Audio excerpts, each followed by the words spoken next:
March 1945. Across Europe, the signs of the Third Reich's collapse had become impossible to conceal. Refugee convoys stretched for miles along muddy roads. Bridges lay in ruins. Cities were reduced to rubble.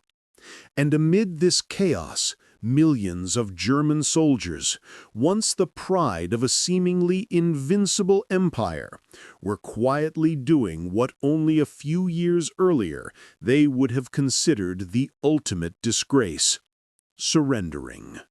In less than 2 months before the end of the war, nearly 3 million Wehrmacht troops laid down their arms, raised white flags, and marched toward the Western Allies, mostly the Americans and the British.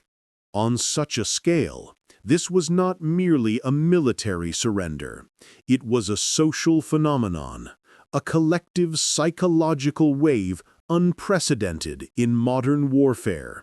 If the early years of World War II had seen German forces storming through Europe, from Poland, France and the Low Countries, to the Balkans and deep into the Soviet Union, then by early 1945, Germany itself was reduced to ashes. The country was split between two advancing pincers. From the east, the Soviet Red Army had crossed the Oder River, just a few dozen kilometers from Berlin. From the west, American, British, and Canadian forces had crossed the Rhine and were pushing into the Ruhr, Germany's industrial heartland. It was no longer a war to win, but a war to decide how to lose with honor, or simply to survive. At that point, morale in the German army had fallen to its lowest level since the war began. The shouts of Sieg Heil no longer rang with confidence, but with despair. Many soldiers knew the war was meaningless, yet they were still bound by Nazi propaganda and the fear of execution for desertion. Deep down, even the most loyal officers understood that the Third Reich was dying. The economy was shattered, oil supplies cut off, the Luftwaffe destroyed, and the once proud panzer divisions reduced to burned-out wrecks across the frozen fields. In that grim reality, a single question haunted every German soldier: not whether to fight, but whom to surrender to. Since early 1945, stories of what happened to units captured on the Eastern Front had spread widely. Everyone knew Stalingrad. 91,000 Germans surrendered to the Red Army in 1933, and only 6,000 returned after the war, a survival rate of just 6.5%. That number became a chilling symbol of slow death in Soviet captivity. At the same time, German propaganda officers were aware that surrendering to the Americans or British meant higher odds of survival. Western prisoners were treated under the Geneva Convention, with food, medicine, and hope of repatriation. Thus, in the minds of millions of German soldiers, a simple formula emerged. The Red Army meant death. The Americans meant life. As the war neared its end, that formula became a guiding instinct. German units abandoned positions in the center and fled westward, often without orders. Formations that had once fought fiercely at Normandy or the Ardennes now had only one goal: to reach the Americans before the Soviets did. In some surreal cases, German troops even provoked skirmishes with U.S. forces, just to be captured, believing that being an American prisoner was safer than being free under Soviet hands. This psychological collapse was not driven only by fear, but also by a late awakening to the nature of the war they had fought. By 1945, the crimes of the Nazi regime, The concentration camps, the Holocaust, the massacres in the Soviet Union and Poland could no longer be hidden. German soldiers realized they were fighting for a dead ideology, a deranged leader, and a country destroyed by its own ambitions. The burning of Berlin, the bombed refugee columns, and the devastated cities made them see the war not as a defense of the fatherland, but as a desperate struggle for survival. Amid this chaos, Admiral Karl Dönitz, Hitler's successor after the dictator's suicide, became central in organizing a deliberate wave of surrender. Dönitz knew the Soviets would show no mercy. He ordered all remaining German forces in the east to retreat westward as fast as possible, hoping they would fall into Allied hands before the Red Army arrived. In the final weeks, the roads of northern Germany, Denmark, and Czechoslovakia became rivers of humanity. Soldiers, civilians, even remnants of SS divisions, all fleeing the same shadow, the Soviet advance. In the Ruhr, Germany's industrial core, one of the largest mass surrenders in history took place. Over 317,000 German troops laid down their arms before the U.S. Army during the Ruhr Pocket operation. Just weeks later, another 480,000 surrendered in northern Germany. Remarkably, these capitulations occurred with almost no fighting. There were no last stands, no final battles, no heroics. Only columns of smoke rising from abandoned trucks, and long lines of German soldiers removing their helmets, raising their hands, and staring toward an uncertain but still living future. American commanders were astonished.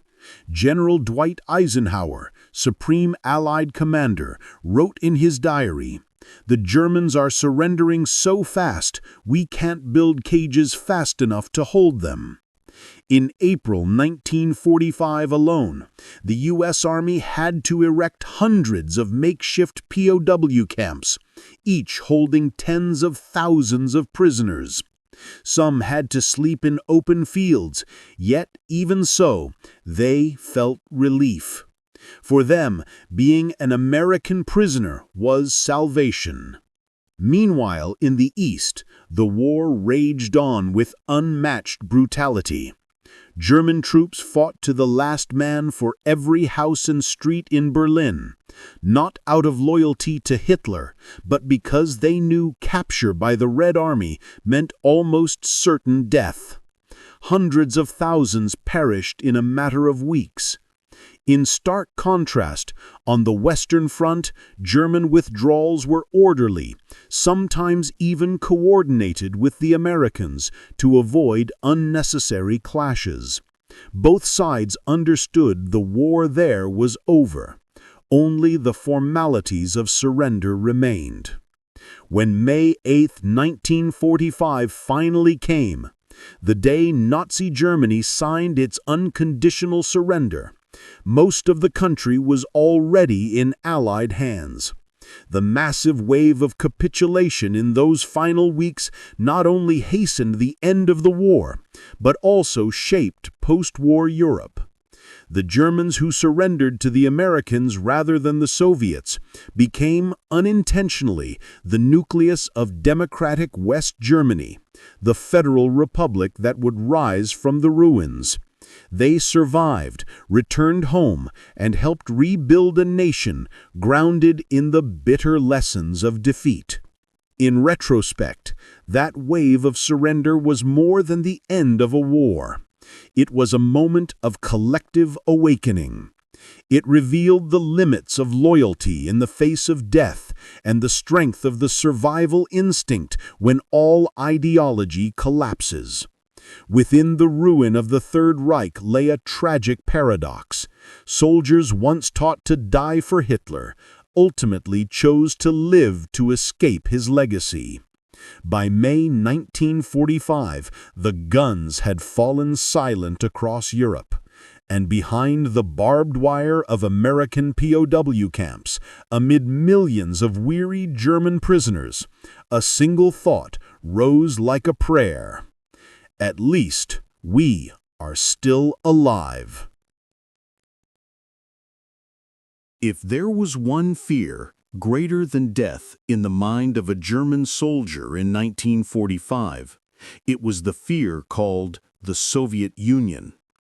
Not because the Red Army was larger, stronger, or more ruthless, but because to them, surrendering to the Soviets meant disappearing.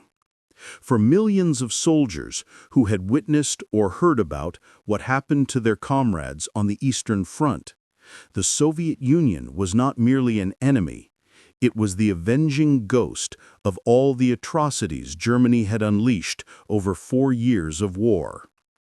That fear did not arise overnight.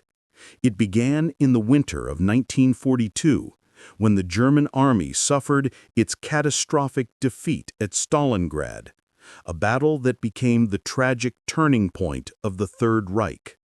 For 200 days of hell, German troops fought amid ice, hunger, and ceaseless bombardment until they were completely encircled and exhausted.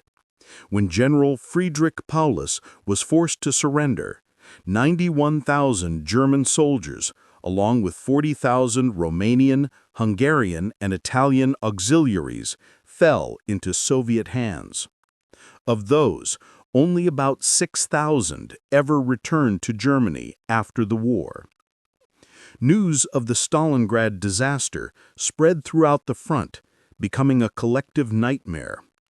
Rumors circulated that prisoners were tortured, starved, and worked to death in the frozen camps of Siberia. Some tales were exaggerated, others true, but all carried the same grim conclusion: whoever is captured by the Russians is already dead. That saying soon became a grim truth engraved in every German soldier's mind, passed from one frontline generation to the next within the same war. Later history confirmed that the reality was even more terrible than rumor. According to Soviet records released after the war, more than 3.3 million German POWs were held in labor camps, and between 1.1 and 1.3 million of them perished, about 35%. They died from hunger, disease, cold, exhaustion, and despair. Those who survived were repatriated in waves, the last not until 1956, more than 10 years after the war's end.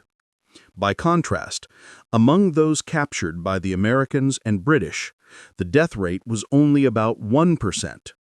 German POWs in the West were treated according to the Geneva Convention, received medical care, steady rations, and were even allowed to write letters home. Many were transferred to camps in Britain, France, or the United States to perform labor under humane conditions. Some learned English, watched movies, and read newspapers.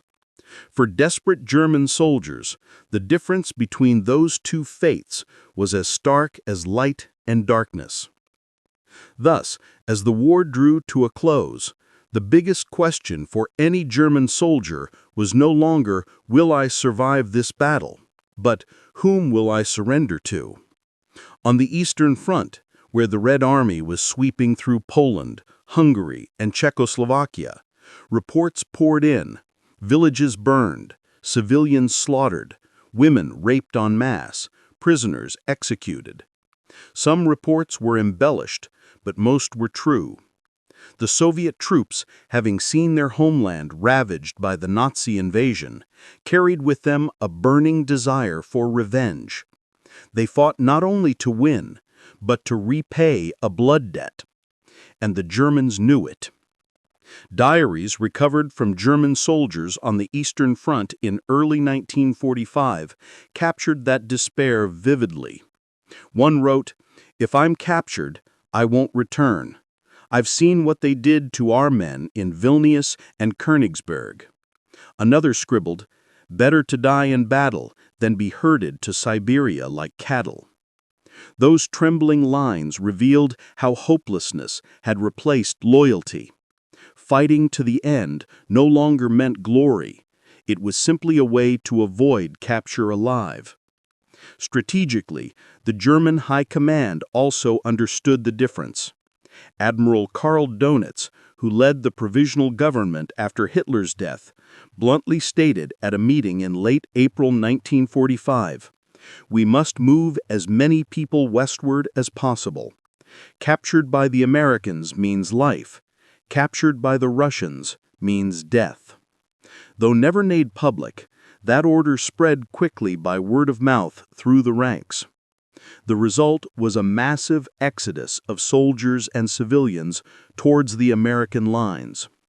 Endless columns of vehicles and refugees, women, children, and retreating soldiers clogged the roads heading west. For the Germans, fear of the Red Army was not only fear of death, but fear of losing dignity. Reports of Soviet treatment of prisoners, heads shaved, beaten, forced into hard labor, confined in freezing camps, terrified even those once willing to die in battle. In contrast, the Americans were seen as civilized, disciplined, humane. The westward direction became not just a strategic retreat, but a primal instinct, a direction not only of the setting sun, but of survival itself. In the final days of the war, many German units deliberately advanced towards American lines to surrender, even engaging Soviet troops to clear their way. In places like Austria and Czechoslovakia, Germans kept fighting the Soviets even after Berlin had fallen, just to buy time to cross the frontier and surrender to the West. In some bizarre cases, German and American forces temporarily ceased fire to allow German civilians to cross into Allied zones before the war officially ended. But not everyone was so fortunate. Hundreds of thousands were captured by the Red Army during the retreat. Most were never heard from again. Those few who survived described the camps as living hell, frozen barracks, endless hunger, disease, and despair. They never knew what crime they were accused of, only that they were paying for the sins of their nation. This stark contrast between two fates became the most powerful driving force behind the wave of Western surrenders. When death no longer came from the battlefield, but from the hands of the victor, the question of who to surrender to became a matter of life and death. To the Germans, the Americans were honorable foes, wealthy, powerful, and lawful. The Russians were avengers, men who neither forgot nor forgave. In the end, it was this fear, born of guilt, of Stalingrad's memory, of the nightmarish rumors of Siberian camps, that guided the actions of an entire army. It made millions of German soldiers fight not for victory, but for escape. It turned Germany's roads in 1945 into rivers of humanity flowing westward, carrying the simplest and oldest human wish, to live. And within that vast tragedy lay a bitter irony. Those who had once spread fear across Europe had become their victims. The same soldiers who had made the world tremble at the sight of the Nazi war machine were now trembling at the approach of the Red Army. It was the perfect reversal of fate, a living testament to history's most unforgiving law. He who sows the wind shall reap the storm. If the fear of being captured by the Soviets was driven by an instinct for survival, then a deeper and more painful reason lay in the collective guilt of the German people for what they had done on the Eastern Front. As the war entered its final months, No one in the ranks of the Wehrmacht or Waffen-SS could deceive themselves any longer about the true nature of the conflict they were fighting. Any soldier who had set foot in Poland, Belarus, Ukraine, or Russia knew that the German army had not merely fought the Red Army, but had also unleashed death and devastation upon tens of millions of innocent civilians. They had seen with their own eyes burned villages, obliterated Jewish settlements, and prisoners of war starved to death. A silent dread began to grow within them. When the war ended, the Soviets would seek vengeance. Historians estimate that over 26 million Soviet citizens died during World War II, around 16 million of them civilians. The eastern territories occupied by Germany became a 4-year nightmare of hunger, executions, and forced labor. Of the 5.7 million Soviet prisoners of war captured by Germany, some 3.3 million perished in captivity, mostly from starvation, disease, or execution.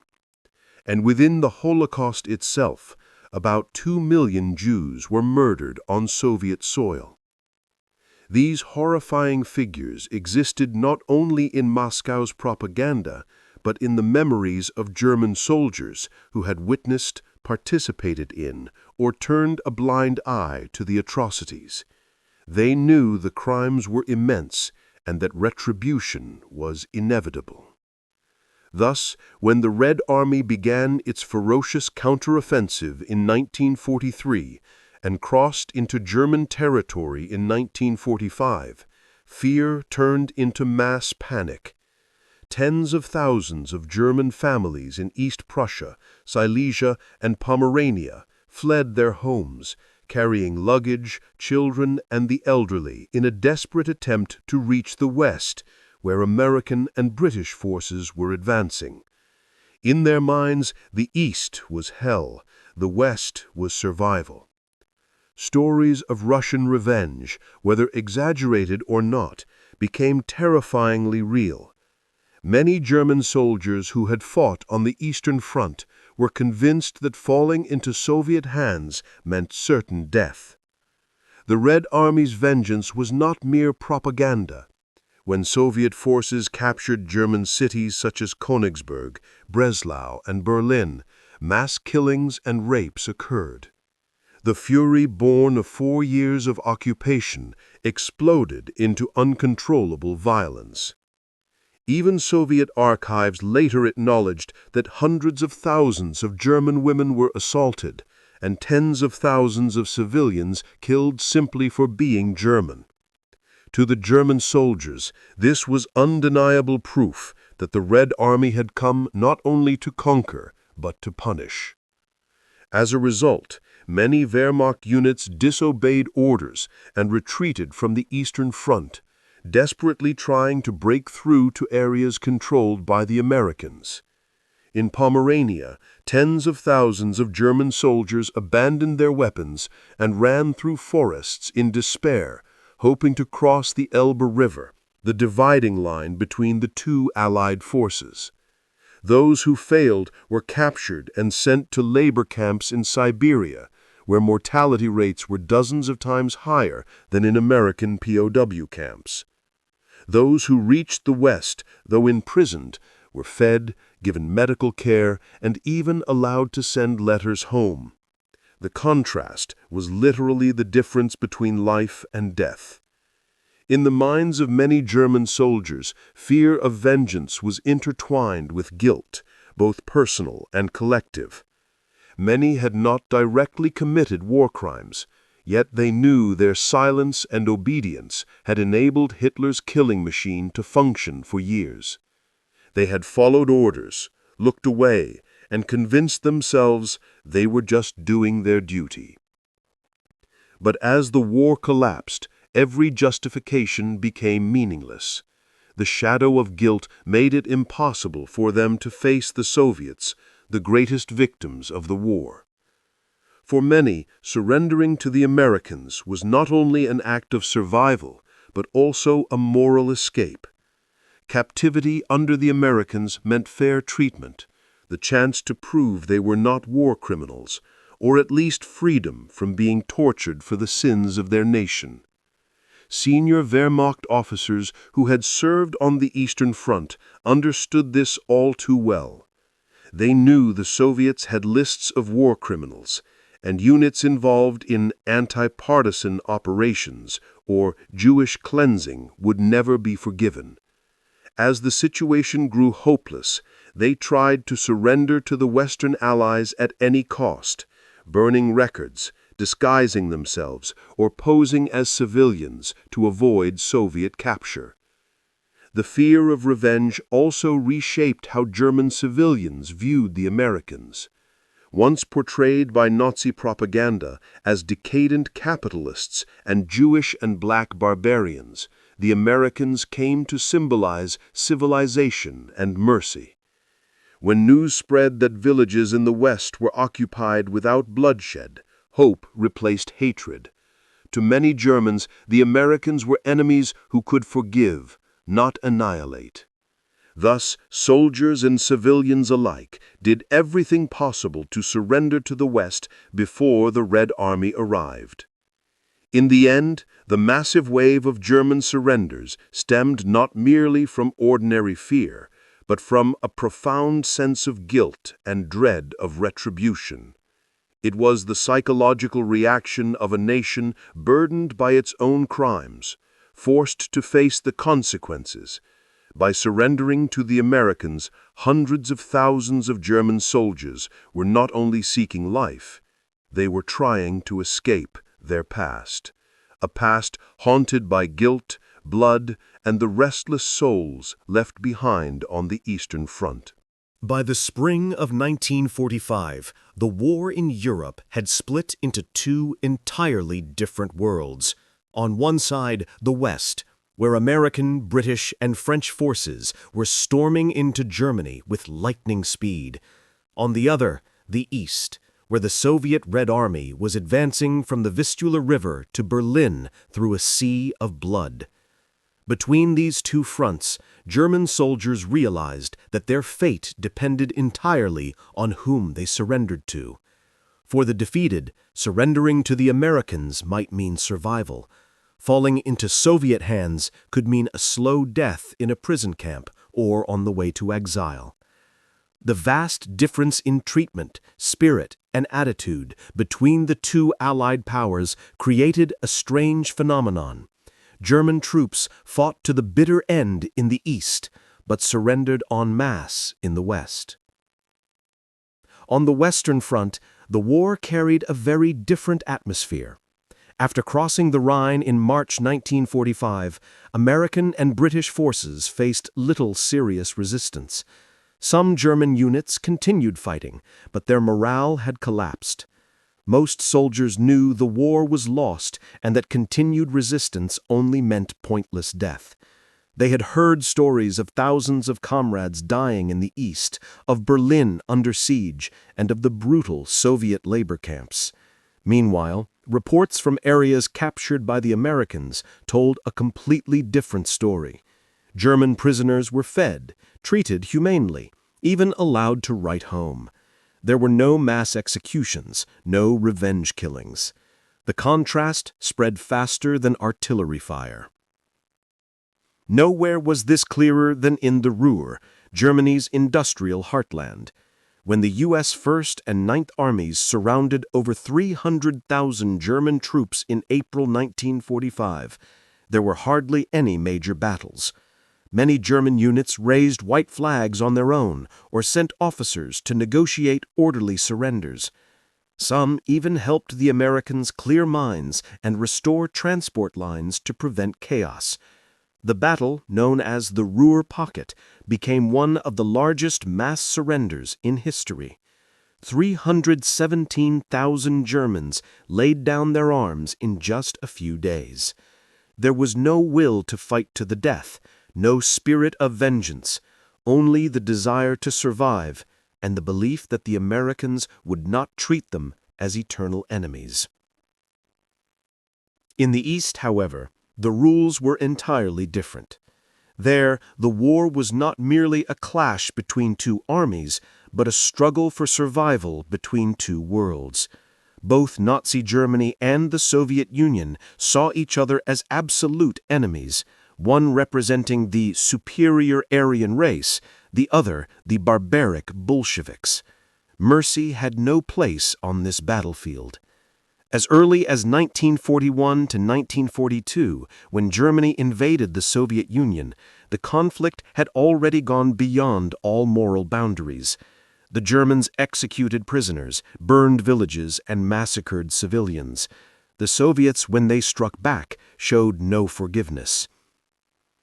When the Red Army entered German territory, it brought not only weapons, but also the memory of 4 years of slaughter, starvation, and humiliation. Every German village and city symbolized the invader. As a result, Germans who surrendered to the Soviets were not treated as prisoners of war, but as living symbols of guilt. Hundreds of thousands were beaten, paraded through cities as trophies of victory, or forced to work under brutal conditions, clearing battlefields or rebuilding ruins. The cruelty was such that many Germans preferred to die fighting rather than surrender, leading to some of the most desperate and bloody battles of the war, at Seelow Heights and in Berlin, where both sides suffered enormous losses in a struggle whose outcome was already decided. The difference also came from the political aims and psychological warfare of the two Allied blocs. For the Americans and British, the goal was to end the war as quickly as possible and stabilize Europe. They wanted to occupy territory and take prisoners, but not annihilate the German people, because after the war, Germany would be needed as a bulwark against the rising tide of communism from the East. Generals like Eisenhower and Bradley ordered their troops to treat prisoners humanely, maintain discipline, and avoid revenge. There were mistakes and harsh moments, but compared to the Eastern Front, it was paradise. For the Soviets, however, the conquest of Berlin was an act of historic vengeance. Stalin wanted to show the world the absolute might of the Red Army, and make the Germans pay in blood for what they had done. Thus, on the Eastern Front, there was no room for mercy. German troops knew this well, and they fought as men with no hope, aware that whether they surrendered or not, death awaited them. This is why the tempo of war on the two fronts differed so greatly. In the West, the American advance was so rapid that Germany's defensive system collapsed within weeks. In the East, every bridge, every building was fought over with blood.